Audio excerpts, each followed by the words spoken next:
this was a family. Coming up, a Colorado veteran reflects on 75 years of life after Hiroshima. 75 years ago this week, the United States unleashed the most devastating weapon the world has ever seen. Within days, Japan had surrendered and the war was over. Roy Christensen was stationed in the South Pacific when he heard the news. And tonight, he is sitting down with Denver 7's Russell Haythorne to talk about war, peace, and a life well lived.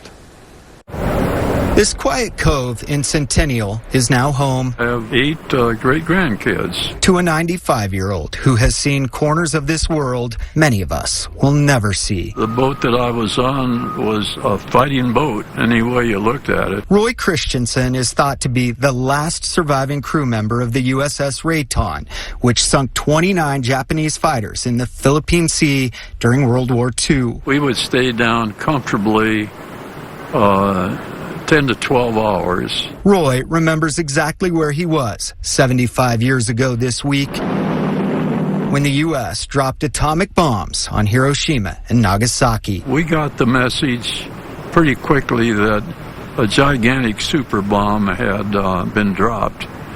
And so immediately everybody on board was thinking, gosh, that means we can go home. And while he rarely talks about those fateful moments, It still saved a lot of American lives. it's a moment in time he documented We secured from battle stations at 1400. through meticulous note-taking in this priceless journal from his time at sea. And now, I love her. he's got a new companion, She means an awful lot to me, and she's my buddy. someone Roy met right here at Holly Creek. I said, Roy, would you consider coming over and helping me hang my Christmas lights up?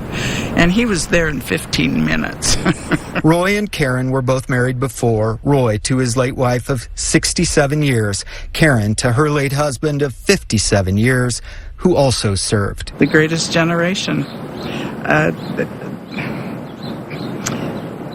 It makes me sad to think we're losing our generation, because I just think they're the greatest patriots ever.